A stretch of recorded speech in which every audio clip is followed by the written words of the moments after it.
ذكر وموعظة ونور فيه شفاء للصدور وشفيعنا يوم النشور. نحمدہ ونصلی ونسلم علی رسولہ الکریم اما بعد. 16واں سپارہ شروع ہوتا ہے اور شروع میں حضرت موسیٰ علیہ السلام اور حضرت خضر علیہ السلام کا قصہ ہے جو 15ویں سپارے کے آخر میں بیان ہوا. اور حضرت خضر علیہ السلام نے جو 3 کام کیے تھے اس کی بعد میں حکمتیں بتا دی. تو اس سے ہمیں یہ سبق ملتا ہے کہ اس کائنات کے اندر بہت سارے واقعات ایسے ہوتے ہیں اور بہت ساری چیزیں ایسی پیش آتی ہیں کہ انسان سمجھتا ہے یار کہ یہ نہ ہوتی تو اچھا تھا، لیکن در حقیقت اس میں جو ہے اللہ تعالیٰ کی پوشیدہ حکمتیں ہوتی ہیں، بڑی مصلحتیں ہوتی ہیں جو انسان کے سامنے نہیں ہوتی. تو اس واقعے سے ہمیں یہ پتہ چلتا ہے کہ بظاہر تو ہمیں کوئی واقعہ اچھا نہیں لگتا، لیکن ہمیں بحیثیت مسلمان یہ سمجھنا چاہیے کہ اسی کے اندر جو ہے بہت ساری حکمتیں ہیں، بہت ساری مصلحتیں ہیں جو ہم سے پوشیدہ ہیں. ورنہ کائنات کے اندر جو کچھ ہو رہا ہے وہ ایک اللہ کے حکم سے ہو رہا ہے، اور اس کے اندر جو ہے یہ ممکن ہے کہ چند افراد کے لحاظ سے جو ہے وہ نقصان دہ عمل ہو، لیکن بحیثیت عالم کے اگر دیکھا جائے تو اس کے اندر بہت ساری حکمتیں اور مصلحتیں ہوتی ہیں. آگے ذوالقرنین کا قصہ نقل کیا ہے. ذوالقرنین جو ہے یہ ایک نیک بادشاہ تھے، اللہ تعالیٰ نے ان کو بہت سارے وسائل سے نوازا تھا، اور انہوں نے جو ہے تقریباً پوری دنیا کا سفر کیا اور بہت سارے علاقوں کو فتح کیا. قرآن کہتا ہے کہ جب یہ مغربی کنارے کی طرف چلے گئے جہاں سمندر ہی سمندر تھا، تو وہاں ایسا لگا، دیکھنے والے کو ایسا لگا کہ سورج جو ہے وہ سیاہ دلدل میں غروب ہو رہا ہے، کیونکہ صرف جو ہے وہ سمندر تھا. تو یہ مغربی کنارے تک پہنچے کہ دنیا کا مغربی کنارہ، کہ اس کے بعد کوئی جو ہے وہاں پر جو ہے وہ علاقہ نہیں تھا، کوئی مخلوق نہیں تھی. دوسری جہت مشرقی کنارے کی طرف گئے جہاں سورج طلوع ہونے کی جگہ تھی، اور دیکھا کہ وہاں بہت ساری بستیاں ہیں، لوگ ایسے آباد ہیں، لیکن وہ ایک بڑے میدان اور کھلے آسمان کے تحت رہتے ہیں. وہاں انہوں نے جو ہے اپنے لیے کوئی گھر نہیں بنائے ہوئے، کوئی جھوپڑے وغیرہ نہیں بنائے ہوئے. اس کے بعد ایک تیسری سمت کی طرف گئے جس کے بارے میں لکھا ہے کہ شمال کی طرف تھی. تو وہاں 2 پہاڑوں کے درمیان ایک قوم آباد تھی. تو انہوں نے شکایت کی یاجوج ماجوج کی کہ 2 پہاڑوں کے درمیان میں ایک درہ ہے، ایک راستہ ہے کہ وہاں سے یہ 2 حبشی قومیں ہیں، یہ آ جاتی ہیں، فساد مچاتی ہیں. اور یہ جو ہے ذوالقرنین جو بادشاہ تھے ان سے درخواست کی کہ آپ جو ہے ان دونوں پہاڑوں کو ملا دیں تاکہ یہ 2 یاجوج ماجوج ہیں یہ بار بار آ کے جو ہے یہاں فساد نہ مچائیں، قتل و غارت غری نہ کریں، ہمیں تنگ نہ کریں. اور یہ بھی کہا کہ ان کو مال کی پیشکش کی. تو ذوالقرنین نے فرمایا کہ بھائی مجھے اللہ کا دیا ہوا مال کافی ہے، البتہ یہ ہے کہ مجھے جو ہے تمہاری جسمانی جو ہے طاقت کی جو ہے اور مدد کی ضرورت ہوگی. تو قرآن کہتا ہے کہ انہوں نے لوہے کے تختے لگائے بیچ کے اندر، اور درمیان میں جو ہے وہ تانبے کا سیسا ڈال دیے کہ وہ مضبوط ہو گئی، اور اتنی لمبی بنائی کہ نہ اب یاجوج ماجوج جو اس کو پھلانگ کے آ سکتے ہیں، اور نہ جو ہے اتنی ٹھوس ہے کہ جو ہے اس میں نقب لگا کے اس میں سوراخ کر کے بھی داخل نہیں ہو سکے. لیکن یہ فرما دی کہ جب اللہ چاہے گا تو اس کو توڑ کے رکھ دے گا. قیامت کی بڑی نشانیوں میں سے یہ یاجوج ماجوج 2 قوموں کا بھی نکلنا ہے، اور قرب قیامت میں یہ واقعہ پیش آئے کہ یہ دیوار ہٹ جائے گی، اور یہ دو یاجوج ماجوج جو ہے اتنی کثرت سے نکلیں گے کہ جو ہے لوگ ان سے پریشان ہو جائیں گے، سمندر کا پانی پی جائیں گے، پوری دنیا میں فساد مچائیں گے. اور پھر اللہ پاک جو ہے عیسیٰ علیہ السلام دعا فرمائیں گے، مسلمان کے ساتھ دعا فرمائیں گے، تو ان کو ایک ایسی بیماری لگا دیں گے جس سے یہ سارے کے سارے لوگ جو ہے وہ مر جائیں گے. آگے اللہ تعالیٰ نے جو ہے اپنے کلمات اور اپنی صفات کی مثال دی ہے کہ اگر 7 سمندر سیاہی بن جائیں اور دنیا میں جتنے درخت ہیں اس کے قلم بنا لیے جائیں، اور اللہ تعالیٰ کے کلمات، اس کی صفات کو لکھا جائے، اس کے کمالات کو لکھا جائے، تو اللہ کے کمالات، اس کی صفات کا تذکرہ ختم نہ ہو، اس کی نعمتوں کا تذکرہ ختم نہ ہو، یہ سیاہی خشک ہو جائے، قلم جو ہے ختم ہو جائے، لیکن اللہ پاک کے جو کلمات ہیں اس کی تعریف جو ہے وہ ختم نہ ہو. آگے سورہ مریم شروع ہوتی ہے. اس میں حضرت مریم علیہ السلام کا قصہ ہے، لیکن اس سے پہلے ابتدا میں زکریا علیہ السلام کا تذکرہ قرآن نے کیا کہ جب وہ بوڑھے ہو گئے تو ان کی اولاد نہیں تھی، تو وہ پریشان ہو گئے کہ آگے جو ہے اللہ پاک نے جو مجھے نبوت عطا فرمائی ہے، علوم نبوت عطا فرمایا، دین کی دعوت کے مشن کو لے کے کون چلے گا. تو اللہ تعالیٰ سے دعا کری، لیکن دعا سے پہلے اپنے عاجزی کا اظہار کیا جو اللہ کو بڑا پسند ہے. رب انی واہن العظم، کیا کہ اللہ میری ہڈیاں کمزور ہو گئی ہیں، میرے بالوں میں سفیدی آ گئی ہے، اور میں نے جب بھی آپ کو پکارا ہے تو میں نامراد نہیں ہوا. تو یہ دعا کا ادب سکھایا کہ اللہ تعالیٰ کو اپنی عاجزی اور انکساری کا اظہار دکھانا یہ مقصود ہے، اس سے اللہ پاک کو رحم آتا ہے۔ اور پھر جو ہے یہ دعا کر دی فَهَبْ لِي مِن لَدُنْكَ وَلِيًّا، آپ اپنی طرف سے مجھے وارث عطا فرما دیجئے۔ انبیاء کرام کے جو وارث ہوتے ہیں ان کی مالی وراثت نہیں چلتی، بلکہ علم، جو علم اللہ پاک نے ان کو عطا کیا ہوتا ہے، اور جو تبلیغ دین کی ذمہ داری ہوتی ہے اس اعتبار سے وراثت مانگی، تو اللہ تعالیٰ نے ان کو یحییٰ علیہ السلام کی خوشخبری دی اور انہوں نے فرمایا کہ یا اللہ میں تو بوڑھا ہو گیا ہوں، میری بیوی بانچ ہے، اولاد کیسے ہوگی؟ یہ ایک خوشی کے اندر انہوں نے پوچھا کہ اس کی کیفیت کیا ہوگی۔ یہ مطلب نہیں کہ ان کو اللہ کی قدرت پر شک تھا۔ اللہ پاک نے فرمایا اس کی علامت یہ ہوگی کہ جب تمہاری بیوی کو حمل ٹھہرے گا کہ تم 3 دن تک کسی سے بات چیت کر ہی نہیں پاؤ گے، ہاں اللہ کا ذکر کر سکو گے، لہٰذا اشاروں میں بات کرنا۔ اس کے بعد اللہ پاک نے ان کو حضرت یحییٰ علیہ السلام کی اولاد سے نوازا، جن کے بارے میں قرآن کہتا ہے کہ وہ بڑے پاک دامن تھے، متقی پرہیزگار تھے۔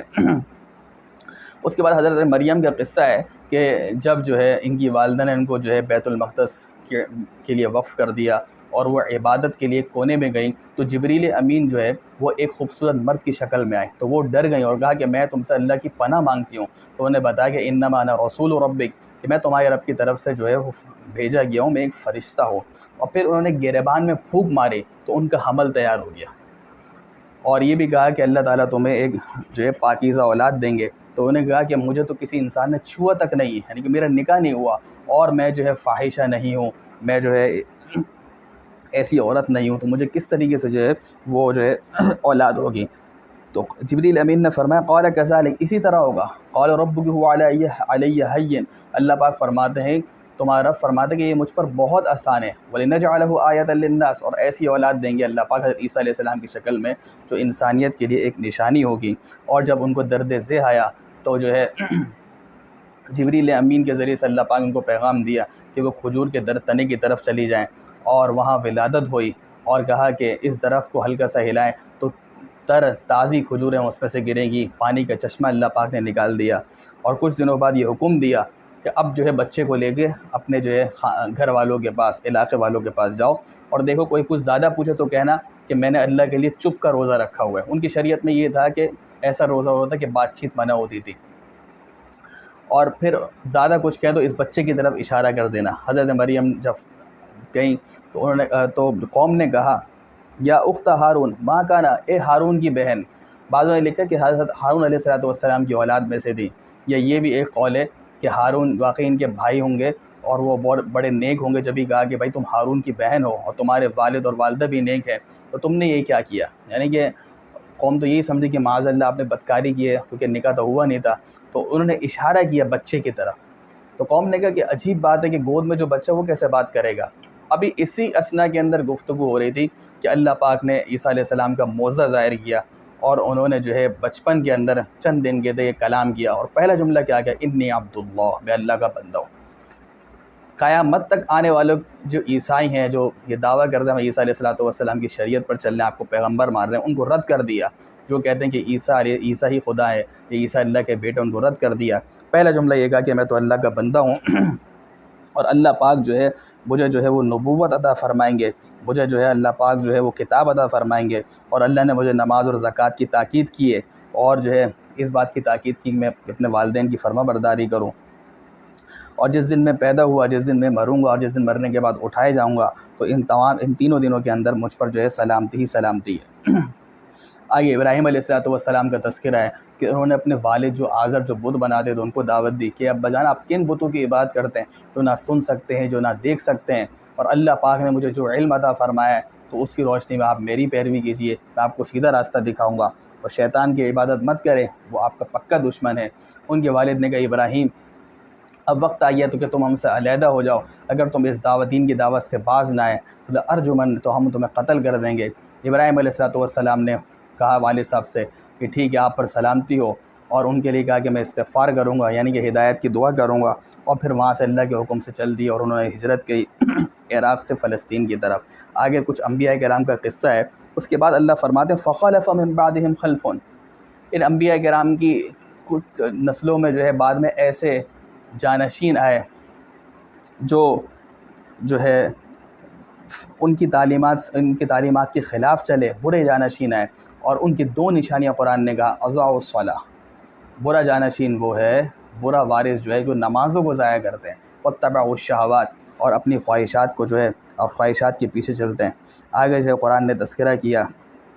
کہ ایک مرتبہ جبریل امین جو ہے وہی لے کر نہیں آئے، کئی دن گزر گئے، تو مشرکین مکہ نے طعنہ دیا کہ آپ ان کو جو ہے ان کے رب نے چھوڑ دیا ہے۔ پھر جبریل امین جب تشریف لائے تو آپ صلی اللہ علیہ وسلم نے ان سے گلہ کیا کہ آپ اتنے دنوں تک وہی لے کر نہیں آئے، تو انہوں نے واضح کہہ دیا وما نتنزل الا بامر ربک، کہ ہم جو وہی لے کر اترتے ہیں تو اللہ کے حکم سے اترتے ہیں، اور اللہ پاک جو ہے ہماری ہر قسم کی حرکت کو جانتا ہے، ہم اپنے اختیار سے نہیں اترتے، ہمارا اس میں کوئی اختیار نہیں۔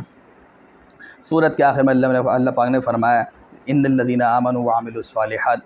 سیجعل لهم الرحمن ودا، جو ایمان والی اور تقوی والی زندگی گزارتے ہیں، اعمال صالحہ والی زندگی گزارتے ہیں، تو اللہ پاک ان کی محبت جو ہے مخلوق خدا کے دلوں میں ڈال دیتے ہیں۔ حدیث شریف میں آتے کہ جب اللہ پاک کسی سے محبت کرتے ہیں تو جبریل امین کو بلاتے ہیں کہ میں اس فلاں بندے سے محبت کرتا ہوں، تم بھی ان سے محبت کرو۔ وہ فرشتوں میں اعلان کرتے ہیں، فرشتہ اس شخص سے محبت کرتے ہیں، ثم یوضع له القبول فی الارض، پھر اس کی قبولیت زمین میں اتر جاتی ہے اور خلق خدا کے دل میں ان کی محبت آتی ہے۔ کتنے علماء اللہ والے ہیں کہ لوگ ان کی طرف کھینچے چلے آتے ہیں اور ان سے جو ہے محبت کرتے ہیں۔ تو یہ جو ہے دنیا کے اندر جو ہے اللہ پاک جو ہے اپنی اطاعت اور فرمانبرداری کا انعام دیتے ہیں، کہ لوگ جو ہے ان کی قدردانی کرنے کو، ان کی خدمت کرنے کو اپنی سعادت سمجھتے ہیں۔ آگے سورۃ طٰہٰ شروع ہوتی ہے، شروع کے اندر حضور اکرم صلی اللہ علیہ وسلم کو تسلی ہے، ما انزلنا علیک القرآن لتشقیٰ، کہ نبی ہم نے قرآن آپ پر اس لیے نہیں اتارا تھا کہ آپ مشقت میں پڑ جائیں۔ حضور اکرم صلی اللہ علیہ وسلم ساری رات جو ہے وہ تہجد میں قرآن پڑھتے، یہاں تک کہ آپ کے پاؤں مبارک پر ورم آ گیا۔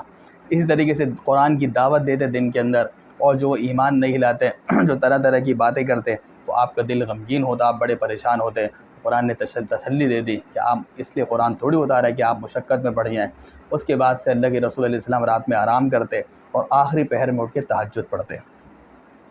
اس کے بعد اللہ پاک نے حضرت موسیٰ علیہ السلام کا قصہ نقل کیا ہے کہ جب آپ مدین سے مصر کی طرف جا رہے تھے اپنی اہلیہ کے ساتھ، تو راستے کے اندر ٹھنڈ بھی تھی، رات ہو گئی اور آپ راستہ بھول گئے، تو ایک دیکھا کہ درختوں کے پاس جو ہے ایسا نظر آیا کہ گویا کہ آگ جل رہی ہے، لیکن در حقیقت وہ ایک نور تھا اللہ کی طرف سے۔ اور جب قریب گئے تو دیکھا کہ درختوں کے قریب آگ جل رہی ہے لیکن درخت اس سے نہیں جل رہا۔ اسی اثنا میں جو ہے تھوڑا حیران تھے کہ اللہ پاک نے ان سے کلام فرمایا، موسیٰ علیہ السلام کے کیا ہی کہنے کہ خالق کائنات نے ان سے براہ راست کلام فرمایا، اننی انا اللہ، اے موسیٰ میں اللہ ہوں، میرے سوا کوئی معبود نہیں، میری ہی عبادت کرو، اقیم الصلاۃ لذکری، اور دیکھو نماز کو قائم کرو میری یاد کے لیے، اور قیامت آنے والی ہے، میں نے اس کو پوشیدہ رکھا ہوا ہے، اس کا علم کسی کو نہیں دیا، تاکہ ہر آدمی کو جو ہے اس کے اعمال کا بدلہ دیا جائے۔ اور پھر موسیٰ علیہ السلام کو اللہ پاک نے نبوت عطا فرمائی، اور جو ہے دو معجزے دیے بڑے جن کا تذکرہ آ چکا ہے، اور کہا کہ اذهب الی فرعون انہ طغی، جاؤ فرعون کی طرف تو توحید کی دعوت دو، وہ خدائی کا دعویٰ کرتا ہے۔ موسیٰ علیہ السلام نے دعائیں کی جو ہر شخص کو مانگنی چاہیے، رب اشرح لی صدری، اے اللہ میرا سینہ کھول دے تاکہ میں جو ہے حکمت اور بصیرت کے ساتھ اور جو ہے تحمل اور برداشت میرے اندر آ جائے، حکمت بصیرت کے ساتھ آپ کی دین کی دعوت دے سکوں، لوگوں کی طعن و تشنیع جو ہے برداشت کر سکوں۔ وَيَسِّرْ لِي أَمْرِي، اور میرا کام آسان کر دیجئے، دین کی دعوت دینا، اس میں جو مصائب اور پریشانیاں ہیں اس کو جھیلنا آسان کر دیجئے۔ وَاحْلُلْ عُقْدَةً مِّن لِّسَانِي، زبان میں لکنت تھی، فرمائے اللہ لکنت کو کھول دیجئے، یفقہوا قولی، تاکہ لوگ میری بات سمجھیں۔ اور کہا کہ اے اللہ یہ میرا بھائی ہارون ہے، اس کو میرا معاون بنا دیجئے۔ اللہ پاک نے دعا قبول کری اور اللہ پاک نے جو ہے ہارون علیہ السلام کو بھی نبوت سے سرفراز فرمایا، اور دونوں جو ہے فرعون کے پاس گئے، دین کی دعوت دی۔ قرآن نے لیکن ایک ہدایت دی عجیب، فَقُولَا لَهُ قَوْلًا لَيِّنًا، دیکھو اس کی طرف جا رہا ہو تو نرمی سے گفتگو کرنا، حاصل کرے یا اللہ کے خوف سے ڈر جائے۔ اس سے پتہ چلا کہ دیکھیں اللہ پاک کو تو پتہ تھا کہ فرعون کبھی بھی ایمان نہیں لائے گا، لیکن پھر بھی دعوت کے اصول سکھائے، اسلوب دعوت سکھایا، دعوت کے آداب سکھائے کہ نرمی سے گفتگو ہونی چاہیے، تاکہ سامنے والا جو ہے وہ سمجھ لے، بات کو قبول کر لے یا اللہ کے خوف سے ڈر جائے۔ آج کتنا ہی بڑا مبلغ ہو، وہ موسیٰ علیہ السلام سے بڑا مبلغ نہیں ہو سکتا، اور اس کا مخالف فرعون سے بڑا ظالم نہیں ہو سکتا۔ اس کے باوجود اللہ پاک نے موسیٰ علیہ السلام ہارون علیہ السلام کو حکم دیا کہ فرعون سے نرمی سے بات کرنا۔ پتہ چلا کہ جہاں تک ممکن ہو جس کو ہم دین کی دعوت دے رہے ہیں، اللہ کا پیغام سنا رہے ہیں تو نرمی سے گفتگو کرنی چاہیے، اور داعی کو کبھی مایوس نہیں ہونے چاہیے۔ قرآن نے کہ شاید وہ نصیحت حاصل کرے۔ اس کے بعد موسیٰ علیہ السلام پر جو اللہ پاک نے بچپن میں احسان کیا، اس کا تذکرہ کیا ہے کہ فرعون نے تو حکم جاری کیا ہوا تھا، اس کے کارندے جہاں لڑکا پیدا ہوتا کارندے پہنچ جاتے اور اس کو اور بچوں کو ذبح کر دیتے۔ فرعون کی ماں کے دل میں اللہ پاک نے ڈالا کہ ان کو صندوق میں ڈالیں اور جو ہے دریا میں ڈال دیں۔ وہ صندوق جاتا گیا، فرعون کے محل پہ جا کے رکا۔ ان کی بھی حضرت آسیہ نے اٹھا لیا جو بعد میں ایمان لے آئی تھیں، اور بچے کو دیکھا تو ان کا اس پر دل آ گیا، اور فرعون کو بھی راضی کر لیا کہ اس کو ہم پالیں گے، اس کو آپ قتل مت کیجیے۔ تو اللہ پاک نے اس طریقے سے جو ہے دشمن کے گھر میں جو ہے موسیٰ علیہ السلام کی پرورش فرمائی اور ان کو جو ہے پال کر دکھایا۔ آگے جو ہے اس صورت کے آخر میں جو ہے قرآن کریم نے قیامت کا بھی نقشہ کھینچا ہے۔ وَيَسْأَلُونَكَ عَنِ الْجِبَالِ، لوگ پہاڑ کے بارے میں پوچھتے تھے مشرکین مکہ، قیامت آئے گی پہاڑوں کا کیا ہوگا؟ بڑے پہاڑ تھے مکہ میں، قرآن نے کہا فَقُلْ يَنْسِفُهَا رَبِّي نَسْفًا، آپ فرما دیجیے میرے رب جو ہے ان کو روئی کی طرح جو ہے ہوا میں دھن